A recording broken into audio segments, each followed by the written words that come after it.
जनाबे भाई सोहराब कादरी साहब यहाँ पे मैक पे तशरीफ लाएंगे तो फिर आप अपने आप पे अफसोस करेंगे कि मैं घंटों पहले आकर के क्यों बैठ नहीं गया।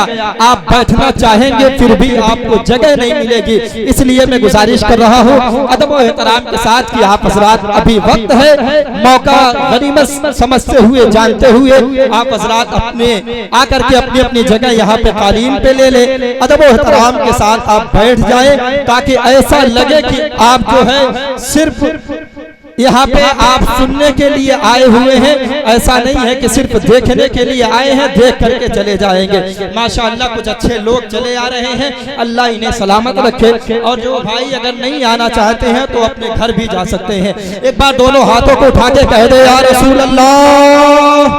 माशाअल्लाह, अल्लाह जिन भाइयों ने हाथ उठाया उनके हाथों को सलामत रखे और उन्हें अल्लाह के प्यारे रसूल सल्लल्लाहु ताला अलैहि वसल्लम के शहर मुक़द्दस की ज़ियारत नसीब अता फरमाए।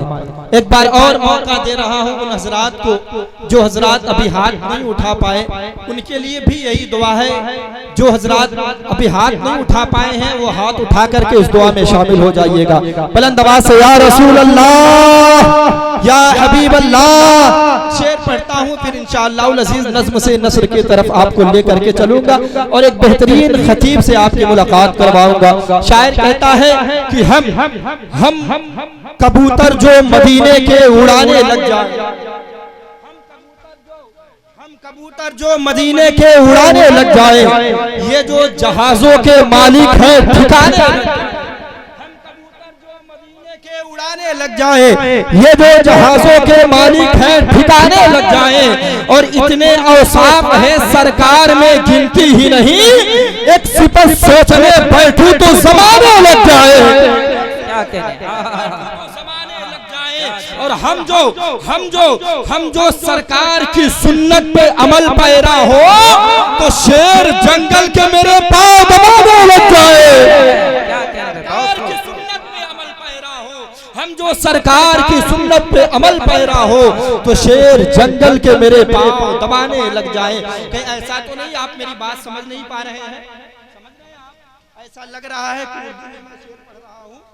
अगर आप बात ना समझ में आए तो मैं समझूंगा कहीं मैं दूसरे इलाके में पहुंच गया हूँ, बिहार वाले इलाके में। बिहार इलाके में एक साहब ऐसे ही सफर कर रहे थे, साइकिल से बाजार जा रहे थे, इत्तेफाक से उनकी साइकिल जो है पंचर हो गई। तो वो शुद्ध हिंदी बोलते थे, क्या शुद्ध हिंदी। तो पंचर दुकान पे जब गए तो उन्होंने कहा कि हो रुद्र चक्र के महाचक्र के अभिनंता, मेरे धूर चक्र में शूर चक्र ने धूर चक्र कर दिया है, लिहाजा अपने शूर चक्र से इस धूर चक्र को रफू चक्र। देखने लगा मेरे भाई क्या कर रहे हो आप, हाथ जोड़ के खड़ा हो जाता, भाई माफ करना इतना सामान मेरे पास है ना। तो ऐसा कोई मामला मैं बात कह रहा हूँ, समझ पा रहे हैं? समझ रहे हैं आप? यार नबी के नाम पर तो गूंगे बोलते हैं, आपको तो अल्लाह ने ज़बान नबी के नाम पे दिया है, तो इसका इस्तेमाल कर ले। हाथों को उठा के कह दे या रसूल अल्लाह या हबीब अल्लाह या हबीब अल्लाह। आइए सल्तनत खिताबत के एक अजीम बादशाह से मैं आपकी मुलाकात करवाऊं, अदब और एहतराम के साथ आपको शहरे गोंडा के एक अजीम खतीब से मुलाकात करवाऊं, अदब और एहतराम के साथ खतीब बावकात हमदर्द कौम मिल्लत नाशिर मसलक आला हजरत अल्लामा मौलाना अख्तर रजा साहब किबला शमसी गोंडवी की बारगाह में अदब और एहतराम के साथ गुजारिश कर रहा हूं कि हुजूर वाला कुर्सी खिलाफत पर जलवाबार होकर के हम तमाम तर सामईन को अल्लाह रसूल की बातें बता करके हमारे कुलूब व अज़हान को मुनव्वर व मुजल्ला मुसफ़्फ़ा फरमाए। आइए हुजूर वाला का इस्तेमाल एक और नेक होकर के नारे तकबीर और रिसालत के साथ कर ले। नारे तकबीर बुलंद आवाज से, जैसे तकरीर आप सुनना चाहते हैं वैसे ही नारे से इस्तेमाल उतनी ही बुलंद आपकी आवाज हो जाए। नारे तकबीर, नारे रिसालत, नारे रिसालत, मसलके आला हजरत इस्लाहे मुआशरा कॉन्फ्रेंस उलमाए अहले सुन्नत हजरत अल्लामा मौलाना अख्तर रजा साहब किबला शमसी। नारे तकबीर, नारे रिसालत। किताबे दर्द है ये, किताबे दर्द है ये, एहसास की जबान है ये, मताए इश्क है ये, खुशबू की तर्जमान है ये, और हर शख्स नहीं सुन पाएगा इनकी आवाज को, गली का शोर नहीं फजर की अजान है।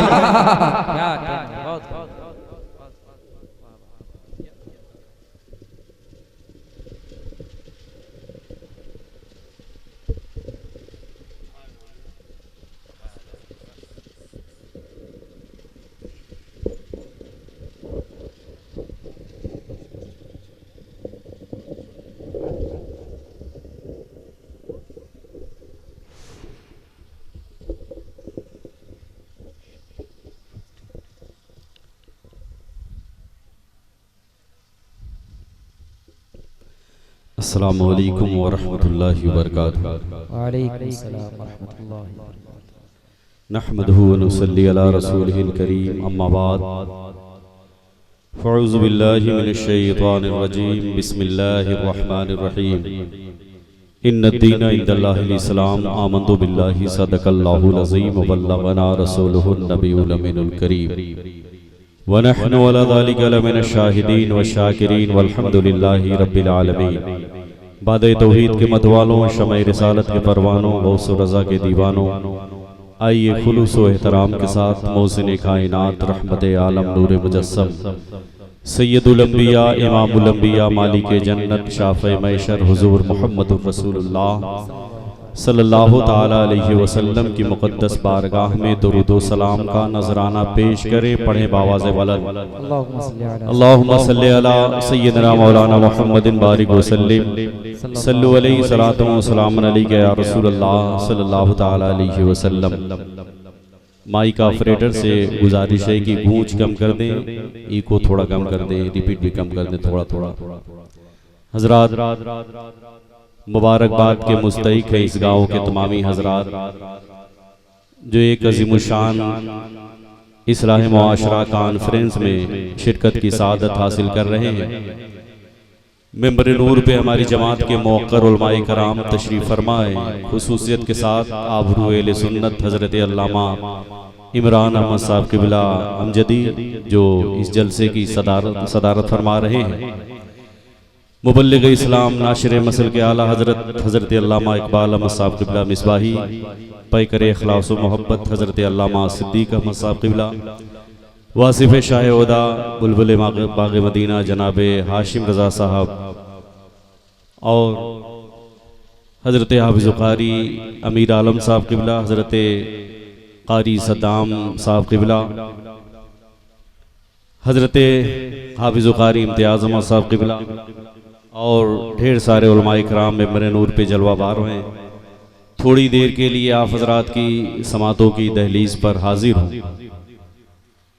काफ़ी देर से नक़ीब आज़म हिंदुस्तान आप हज़रात को इकट्ठा करने की कोशिश कर रहे हैं, तो जो हज़रात तकरीर सुनने के लिए आए थे वो बैठ गए हैं, जो नात सुनने के लिए आए वो खड़े हैं, आप खड़े रहें, कोई तकलीफ़ नहीं है। हज़रात, अल्लाह रब्बुल इज़्ज़त का बेपनाह एहसान है कि उसने हमें और आपको आज तौफीक बख्शी है कि हम और आप अल्लाह और उसके रसूल का ज़िक्र खैर सुनने के लिए हाजिर हुए हैं। इतना ख़तरनाक माहौल है इस दुनिया का कि इंसान कहीं भी बैठे वो गुनाहों से बच नहीं सकता।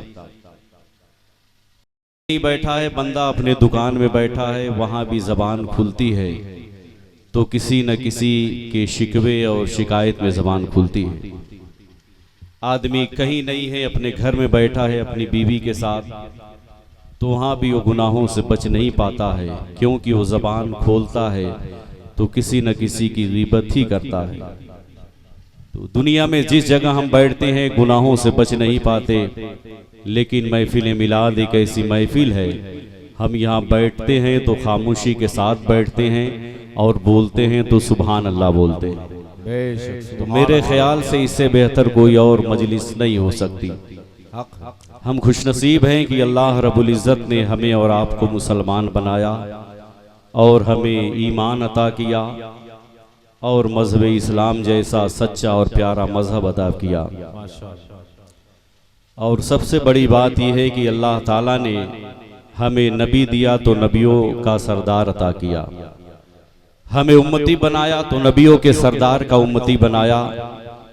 ऐ लोगों, ये अल्लाह का एहसान है कि उसने हमें ऐसा महबूब दिया जिस महबूब ने मजहब इस्लाम को हम तक पहुंचाया है।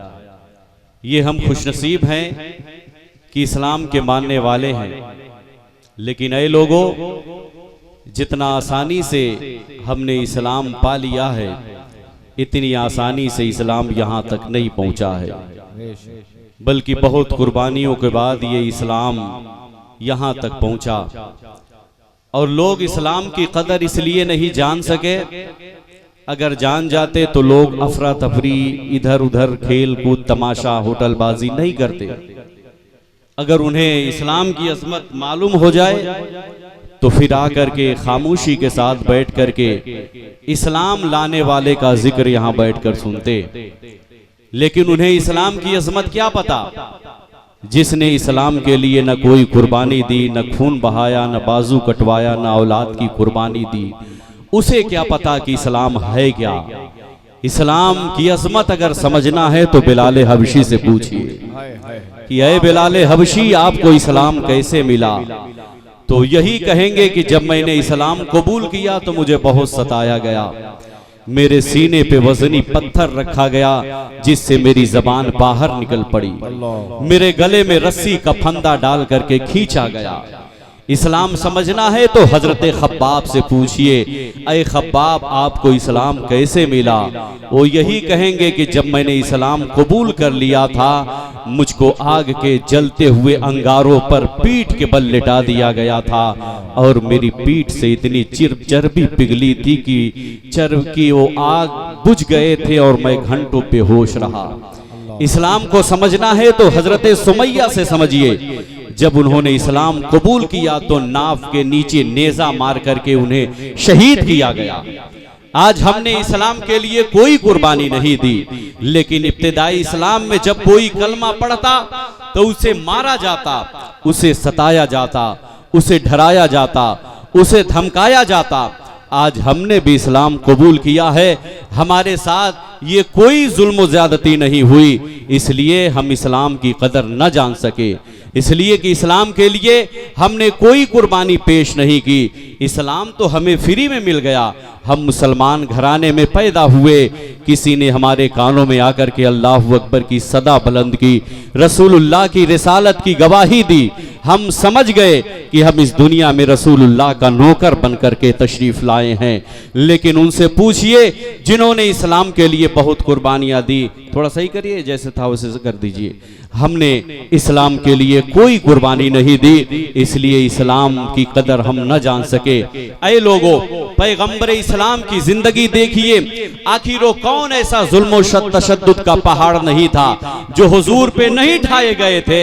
मेरे आका फरमाते हैं, इस्लाम के लिए, दीन के लिए अगर सबसे ज्यादा किसी को सताया गया है तो मुझे सताया गया है। जितना मुझे सताया गया है उतना किसी नबी को सताया नहीं गया। ऐ लोगों, अपने पैगंबर की जिंदगी देखिए। पैगंबर इस्लाम माँ के शिकम में थे कि आपके वालिद हजरत अब्दुल्ला का इंतकाल हो गया। 6 साल के मेरे आका हुए और मकामे अबवा पर अपनी वालिदा के साथ जा रहे थे। हुजूर की वालिदा की तबीयत अलील हुई। फिर क्या था, मेरे हुजूर की वालिदा उसी पहाड़ी पर बैठ गई और अपने बेटे मोहम्मद को करीब बुला के कहा, बेटा ऐसा लगता है कि ये मेरा मर्ज जानलेवा साबित हो जाएगा, ऐसा लगता है कि मैं तुझे छोड़कर चली जाऊंगी।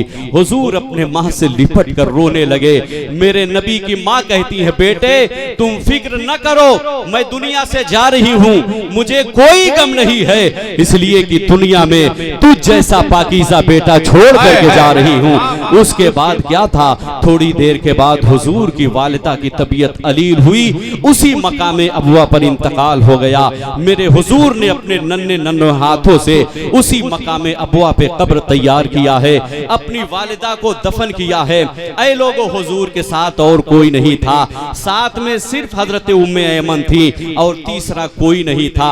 हजरात आप सोचिए, माँ का इंतकाल होता है तो बेटे को तसल्ली देने के लिए कभी बाप सामने आता है, माँ का इंतकाल होता है बेटे को तसल्ली देने के लिए भाई सामने आते हैं, माँ का इंतकाल होता है बेटे को तसल्ली देने के लिए दोस्तों अहबाब रिश्तेदार के लोग आते हैं। लेकिन हुजूर की वालिदा ऐसी जगह पे इंतकाल हुई जहां पे हुजूर को कोई तसल्ली देने वाला नहीं था। फिर क्या था, हजरत उम्मे ऐमन ने हुजूर का हाथ पकड़ा और मक्का की तरफ चल दिए। मक्का पहुंचने के बाद हुजूर को हजरत अब्दुल मुत्तलिब के हवाले किया। अब हुजूर अपने दादा अब्दुल मुत्तलिब की परवरिश में आ गए। दादा बड़ी मोहब्बत से मेरे हुजूर की परवरिश करते रहे, यहाँ तक कि जब मेरे हुजूर 8 साल के हो गए तो आपके दादा हजरत अब्दुल मुत्तलिब का भी इंतकाल हो गया। जब अमीर कुरैश हजरत अब्दुल मुत्तलिब का जनाजा उठा है तो दुनिया ने देखा था मेरे हुजूर काबे की दीवारों से लिपट लिपट कर रो रहे थे। एक दादा थे वो भी साथ छोड़ करके चले गए। माँ के शिकम में थे, वालिद का इंतकाल हो गया। 6 साल के हुए वालिदा का इंतकाल हो गया। 8 साल के हुए दादा भी साथ छोड़ करके चले गए। अब जनाबे अबू तालिब की परवरिश में मेरे हुजूर आए। अल्लाहु अकबर। लेकिन अबू तालिब ने परवरिश का क्या खूब हक अदा किया है, बड़ी मोहब्बत से मेरे हुजूर की परवरिश करते। मुझे इस पे बहस नहीं है कि अबू तालिब कलमा पढ़े थे, ईमान लाए थे कि नहीं लाए थे, बताना ये मकसद था कि जनाबे अबू तालिब ने बड़ी मोहब्बत से मेरे हुजूर की परवरिश की है। पहले हुजूर को खाना खिलाते, उसके बाद अपने बच्चों को खाना खिलाते। पहले हुजूर को कपड़ा पहनाते, उसके बाद अपने बच्चों को कपड़ा पहनाते। बल्कि तारीख में यूं भी आया है जनाबे अबू तालिब बड़े गरीब थे और इनके बच्चे बहुत ज्यादा थे। यहाँ तक कि एक आदमी का खाना होता तो दूसरा आदमी नहीं खा पाता, इतना कम खाना होता था। लेकिन जनाबे अबू तालिब ने क्या चचा होने का हक अदा किया। पहले हुजूर को सामने यहाँ बैठाते और बीच में अपने बैठ जाते, बगल में अपने बच्चों को लाइन से बैठा देते और जो खाने का प्लेट होता पहले हुजूर के सामने कर देते और अपने बाहों को यूं फैला देते और कहते भतीजे मोहम्मद पहले तुम खाना खा लो। मेरे हुजूर खाना खा लेते तो प्लेट उठा करके अपने बच्चों के सामने जनाबे अबू तालिब करते, उसके बाद जनाबे अबू तालिब के बच्चे खाते। अगर कभी कभार जनाबे अबू तालिब के बच्चे खाना खाते तो खाना खत्म हो जाता, लेकिन मेरे हुजूर पहले खाते तो खाना और बढ़ जाता, उसमें बरकत। नारे तकबीर, नारे रिसालत, इस्लाहे माशरा कॉन्फ्रेंस, नारे हैदरी। बरकतें उतर पड़ती, इसलिए चचा होने का खूब हक अदा किया। यहाँ तक कि मेरे आका अलैहिस्सलातु वस्सलाम 40 साल तक मक्के की धरती पे खामोश रहे और 40 साल के बाद अल्लाह का हुक्म आया, ऐ पैगंबर अब अपनी नबूवत और रिसालत का ऐलान करिए, कौम से बताइए कि मैं अल्लाह का नबी बनकर आया हूँ। सबसे पहले मेरे आका अलैहिस्सलातु वस्सलाम कोहे सफा की बुलंद चोटी पे पहुंचे और हर कबीले वाले का नाम लेकर के बुलाया। सारे कबीले के लोग पहाड़ के नीचे जमा हो गए। मेरे हुजूर पहाड़ की बुलंदी पे खड़े थे। आका ने फरमाया, ऐ लोगों मैं इस पहाड़ की बुलंदी पे खड़ा हूँ, जिस तरह मैं सामने देख रहा हूँ इसी तरह मैं पीछे भी देख रहा हूँ, जिस तरह मैं दाएं देख रहा हूँ इसी तरह मैं बाएं भी देख रहा हूँ। ऐ लोगों अगर मैं तुमसे ये कहूँ कि इस पहाड़ के पीछे एक भारी फौज है जो तुम पर हमला करने वाली है, क्या तुम लोग मेरी इस बात को सही तस्लीम करोगे? सब लोगों ने बैक जबान होके कहा था, ए मोहम्मद इब्ने अब्दुल्ला, हमने 40 साल जिंदगी आपकी खुली हुई किताब की तरह देखी है, हमने कभी आपको झूठ बोलते हुए नहीं देखा है, हमने कभी आपको अमानत में खयानत करते हुए नहीं देखा है, इसलिए आप जो कहेंगे हम उसे सही तस्लीम करेंगे। जब मेरे आका ने अपनी सदाकत की गवाही कौम से ले ली तो मेरे पैगंबर ने फरमाया, ऐ लोगों ये तो तुम्हारे समझाने के लिए था, अब मेरी सच्ची आवाज सुनो, मैं अल्लाह का रसूल बनकर दुनिया में तशरीफ ले आया हूँ, मुझ पर ईमान ले आओ। एक खुदाए वहदहू ला शरीक के आगे झुक जाओ, ये बुतों के आगे झुकना छोड़ दो। जब मेरे नबी ने अपनी नबूवत का ऐलान किया तो वही मक्का के लोग जिन्होंने कहा था ए मोहम्मद इब्ने अब्दुल्ला, हमने कभी आपको झूठ बोलते हुए नहीं देखा है, आपकी हर कही बातों को हम सही तस्लीम करेंगे, वही लोग वहां से उठकर जाने लगे और कहा क्या यही बातें सुनाने के लिए बुलाया था? हमने तो ये समझा था कि तुम हमारे फायदे की बात करोगे, हमारी तिजारत की बात करोगे। सारे लोग उठ करके चले गए, लेकिन अल्लाह अकबर, उसी मजमे में एक दुबला पतला कमजोर बच्चा भी खड़ा था। उसने देखा कि अबू जहल जा रहा है, उतबा जा रहा है, शैबा जा रहा है, सारे कुफार जा रहे थे। तो उसी मजमे में से एक 8 साल के बच्चे ने खड़े होकर कहा था ए मोहम्मद इब्ने अब्दुल्ला, अगर उतबा आपकी बात नहीं मानता है तो ना माने, शैबा आपकी बात नहीं मानता है तो ना माने, उतबा नहीं मानता है तो ना माने, अबू लहब नहीं मानता है तो ना माने, कुफारे मक्का नहीं मानते हैं तो ना माने। ऐ पैगंबर, आप परेशान ना होइए, अगर सारी दुनिया नहीं मानती है तो ना माने, मैं आपकी कही हुई बातों को मानूंगा, मैं आपकी हर बात को तस्लीम करूंगा। मालूम है उसी बच्चे का नाम तारीख में हजरत अली बताया गया है, इसीलिए फुकहा फरमाते हैं सबसे पहले बच्चों में हजरत अली ने इस्लाम कबूल किया था। अब देखो मुसलमानों, आहिस्ता आहिस्ता इस्लाम की तबलीग हो रही है। अब मक्के में मेरे हुजूर को कितना सताया गया, हुजूर के रास्ते में कांटे बिछाए गए, हुजूर को पत्थर मारा गया। मेरे नबी जब सजदे में जाते ऊंट की ओझड़ी ला करके हुजूर के ऊपर डाल दिया जाता। हुजूर रास्ते से गुजर रहे हैं, कूड़े करकट डाल दिए जा रहे हैं। ऐ लोगों, हमने इस्लाम के लिए न कोई कुर्बानी दी है, न इस्लाम के लिए कोई खून बहाया है, लेकिन अपने नबी की कुर्बानी देख लीजिए। मक्के में सताया जा रहा है, जादूगर कहा गया मेरे हुजूर को, पैगंबर ने सब्र किया, सोशल बाइकाट किया गया, पैगंबर ने सब्र किया। यहां तक कि मक्के की जिस गली से पैगंबर गुजरते हैं, हर गली में जान के दुश्मन पड़े हुए हैं, खून के प्यासे हैं। अल्लाह अकबर, कोई मक्का में साथ देने वाला नहीं है। एक दिन मेरे आका अलैहिस्सलातु वस्सलाम मक्के की गली से गुजर रहे थे।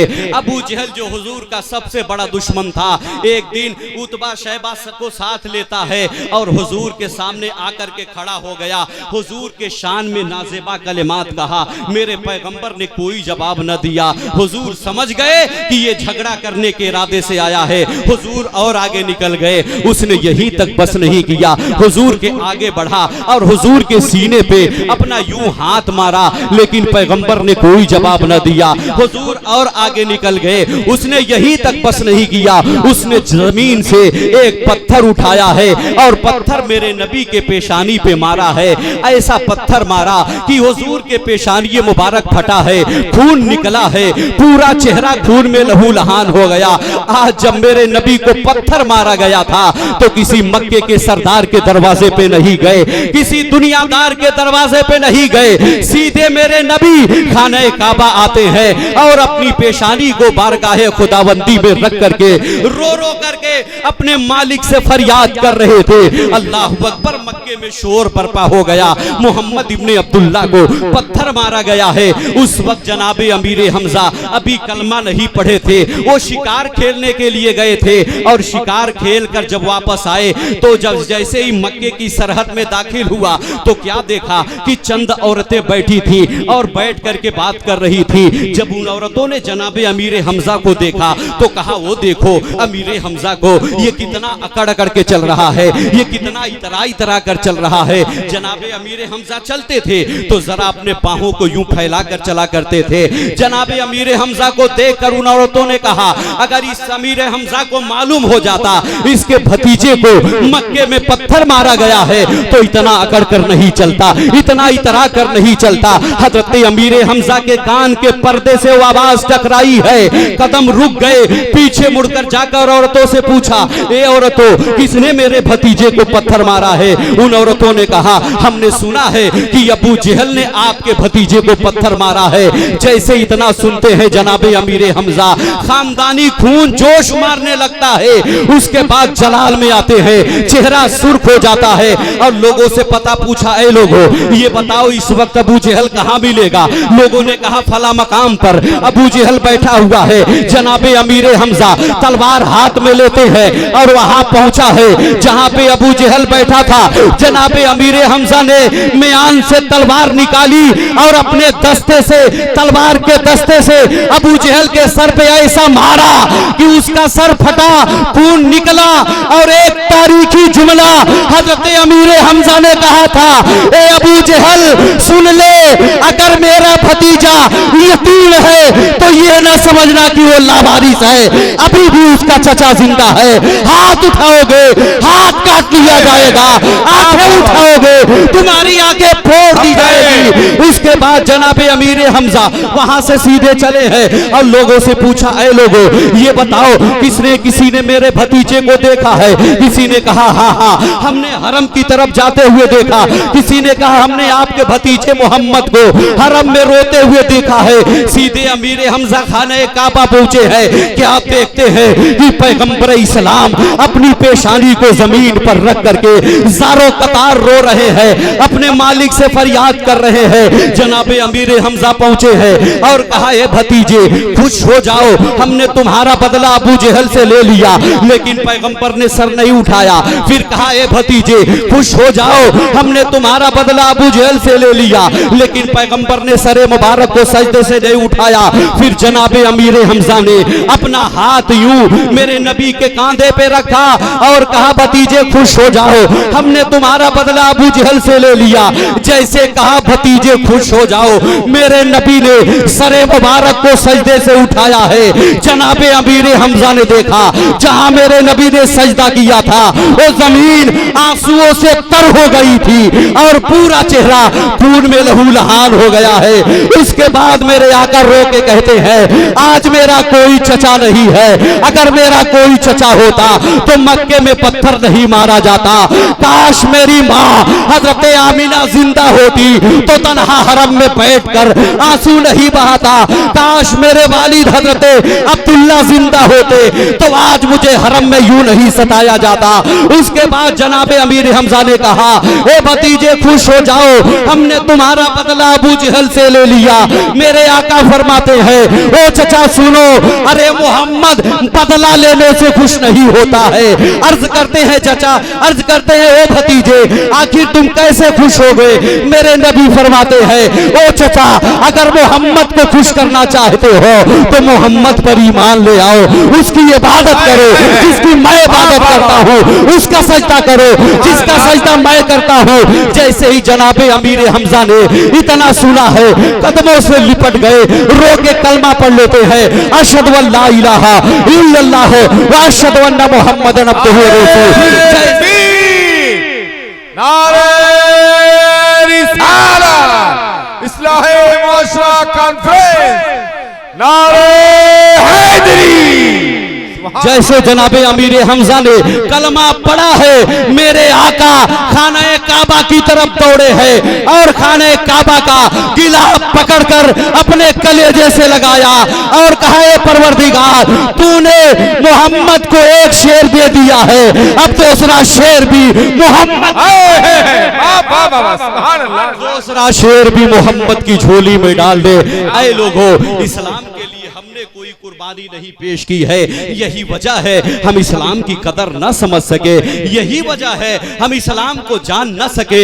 ऐ लोगों, आज इस्लाम के खिलाफ क्या क्या नहीं किए जा रहे हैं, लेकिन हम गफलत की चादर ओढ़ करके बैठे हुए हैं। हमें पता नहीं कि हमारे खिलाफ कितनी साजिशें रची जा रही है। लेकिन आज हमारी मस्जिदें वीरान है, आज हमारे मदरसे वीरान है, आज हमारी खानकाहें वीरान है। आज हमने बाजारों को रौनक दे दे दिया है, आज हमने कॉलेजों को रौनक दे दिया है। अरे दुनिया तो यही चाहती है कि तुम रसूलुल्लाह अलैहिस्सलातु वस्सलाम की मोहब्बत अपने दिल से निकाल दो तो तुम खुद मर जाओगे। ऐ लोगों, मुसलमानों के पास सिर्फ न कोई बारूद है, न कोई असलहा है, न कोई मादी ताकत है। मुसलमानों के पास सिर्फ एक ही ताकत है, वो ताकत इश्क़ रिसालत है। अगर इसके रिसालत की ताकत हमारे सीनों से निकल गई तो हम दुनिया में कुचल करके बेशक हक है। ऐ लोगों, इस्लाम के करीब आओ। इस्लाम के लिए हमने कोई कुर्बानी नहीं दी। इस्लाम के लिए न हमारा कोई भाई कटा, न कोई बाप कटा, न कोई बेटा कटा, न हमने जायदाद को कुर्बान किया है।